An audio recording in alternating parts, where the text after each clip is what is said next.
안녕하십니까. 로기팸TV의 로기입니다. 자, 오늘은 여러분들과 조금 이제 중요한 내용을 이야기를 할 건데요. 자, 주제가 뭐냐? 바로 20년도 2분기 증권업을 한번 분석해보는 시간을 가지도록 하겠습니다. 자, 우선 이번 영상 이제 세 단계로 나누어서 이제 말씀을 드릴 건데요. 첫 번째로는 2분기 증권업의 주요 특징, 두 번째로는 이제 주식의 양도소득세에 관련된 이야기를 할 거고요. 마지막 세 번째로는 이제 하반기에 우리 증권업이 어떠한 방향으로 나아가야 되는지에 대해서 여러분들과 이제 이야기해보는 시간을 가지도록 하겠습니다. 자, 첫 번째로 20년도 2분기 증권업의 주요 특징에 대해 말씀을 드릴 건데요. 자, 2분기 증권업을 한 단어로 표현을 한다면 성공적인 V자 반등이라고 말할 수 있습니다. 자, 이 증권업의 주요 특징은 두 가지로 말할 수 있는데요. 첫 번째로 대부분의 증권사들은 2분기 순이익은 전분기 대비 적자에서 흑자로 전환하며 큰 폭의 개선을 시현하였습니다. 전분기 실적 부진의 주 요인이었던 ELS 해지 손실 만에 이것이 성공적으로 이루어졌고 국내외 주식 거래 수수료 폭증이 이러한 개선을 가져왔습니다. ELS를 구성하는 기초자산이 반등하면서 증거금 부담에서 벗어나게 되었고 그 결과 ELS 해지 이익이 개선되었습니다. 또한 ELS뿐만 아니라 채권 운용 면에서도 국고채 금리가 전분기 대비 30 베이시스 포인트 하락하면서 채권 운용 손익도 크게 개선되었습니다. 자, 이 부분은 당연히 채권 금리가 하락하면 당연히 채권 가격이 상승하는 거죠. 자, 그리고 그 결과 증권사들의 운용 손익은 5,157억 적자에서 3,782억 흑자를 시현한 것으로 추정됩니다.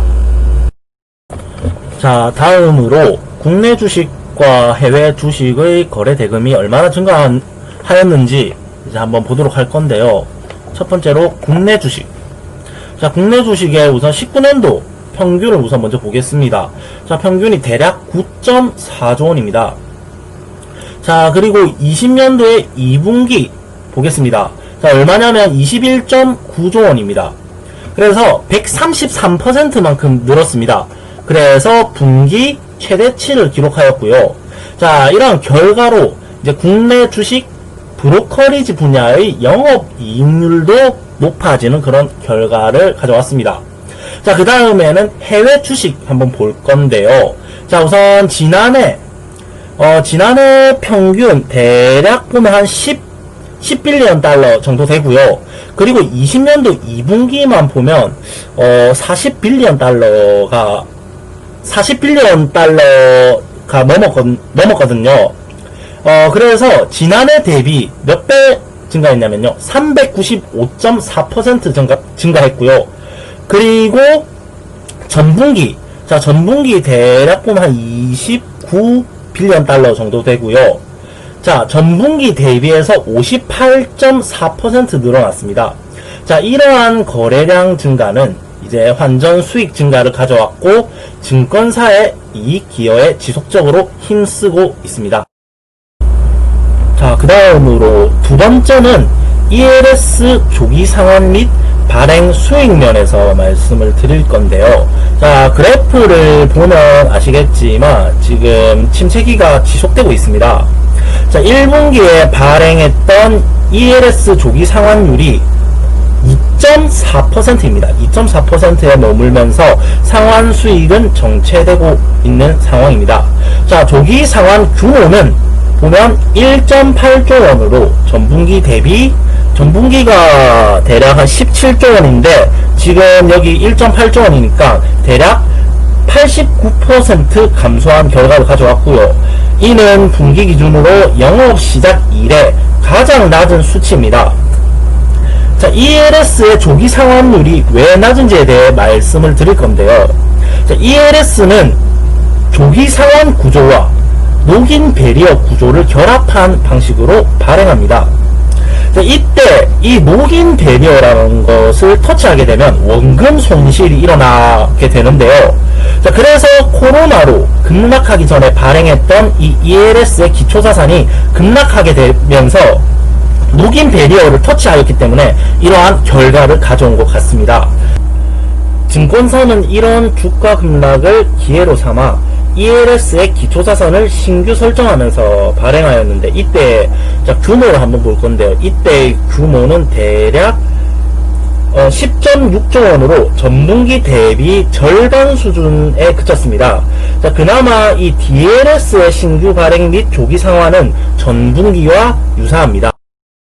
자, 그 다음으로는 증권사의 실적 개선도에 대해 말씀드릴 건데요.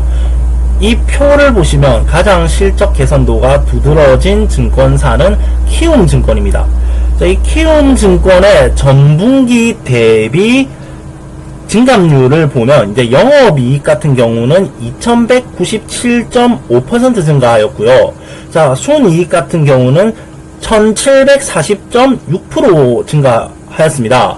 그리고 이제 전년 대비 증감률 YOY를 보게 되면요, 영업이익 같은 경우는 264% 증가하였고요, 순이익 같은 경우는 213% 증가하여 다른 증권사에 비해 실적 개선도가 눈에 확 띄는 그런 경향이 있죠. 또한 한국투자증권, 그리고 NH투자증권, 삼성증권 또한 나쁘지 않은 실적입니다. 자, 보면 한국투자증권 같은 경우 흑자 전환했죠, 다. 자, 그리고 NH투자증권도 한 300대, 500대 나쁜 편 아닙니다. 삼성증권 같은 경우도 지금 800% 정도 증가하였기 때문에 다 좋은 실적을 가지고 있습니다. 자, 그리고 현재 시장은 변동성, 회전율이 높기 때문에 국내외 브로커리지의 수익이 증가할 수밖에 없고, 이것이 증권사들의 실적 개선으로 이어진 것. 자, 그 다음으로는요, 양도소득세에 대한 이야기를 해볼까 하는데요. 우선 현재 상황부터 말씀드리면, 최근에 정부가 금융세제 선진화를 추진했습니다. 그 내용은 주식에 대한 양도소득세를 도입하고 증권거래세는 점진적으로 낮춘다는 내용이었습니다. 이에 대해서 투자자 입장에서는 세후 자본소득이 줄어들 것이고, 자본시장, 증권사의 입장에서는 펀더멘탈에 훼손이 될 수도 있는 그런 상황인 거죠. 그럼 현행과 개편 내용을 간단하게 비교하면서 개인 투자자 입장에서 이야기를 해보도록 하겠습니다. 우선 증권거래세 부분부터 이야기를 해보겠습니다.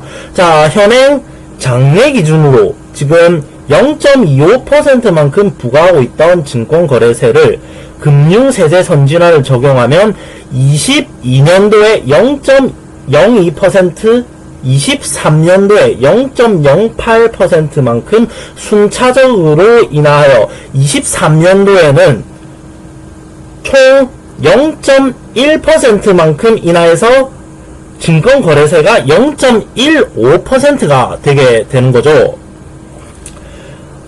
이 부분은 주식 매매를 자주 하시는 분에게는 좋은 소식이 될 것 같습니다.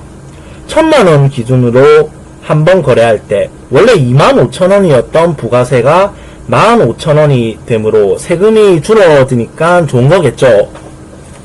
자, 다음은 양도소득세입니다. 양도소득세. 현행은 지분율이 코스피 기준 1%, 코스닥 기준 2% 이상이고 보유 주식 총액이 10억 원 이상인 대주주에게만 양도소득세를 20%에서 30%만큼 부과를 하였지만, 이제 이 금융세제 선진화를 적용을 하면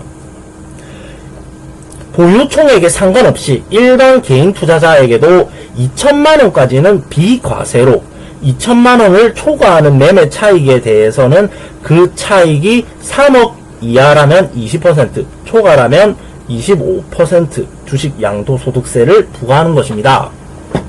자, 양도소득세에 관한 법 개정이 없었던 양도소득세가 갑자기 부과되는 데다가 그 세율이 좀 높기 때문에 개인 투자자들이 반발이 심한 것 같습니다.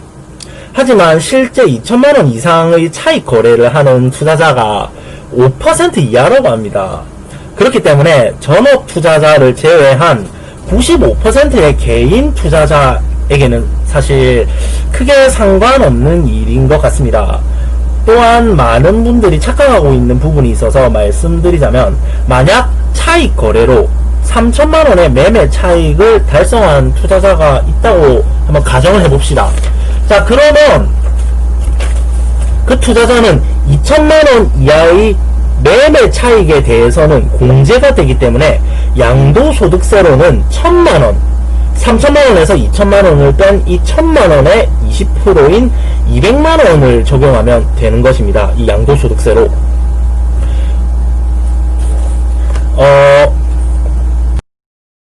그럼 주식에 대한 양도소득세는 향후 어떤 영향을 미칠까요? 이것에 대한 저의 결론부터 먼저 말씀드리자면, 이 양도소득세가 자본이익 실현의 주요 변수이기는 하지만 소득세보다 앞으로 시장 상황에 더 큰 영향을 받을 것이라고 예상이 됩니다. 우선 이 결론의 근거를 과거의 미국의 사례를 예로 들어서 한번 설명해 보도록 하겠습니다. 자, 그림 10을 보면 미국의 총 자본이익과 그 자본소득세의 최대 세율에 관한 그래프가 있습니다. 여기서 말하는 자본이익은 이제 주식을 매매했을 때의 차익이 되는 것이고요. 그리고 최대 세율이라는 것은 이제 양도소득세라고 생각을 하시면 될 것 같습니다. 자, 최근 2003년 한번 봅시다.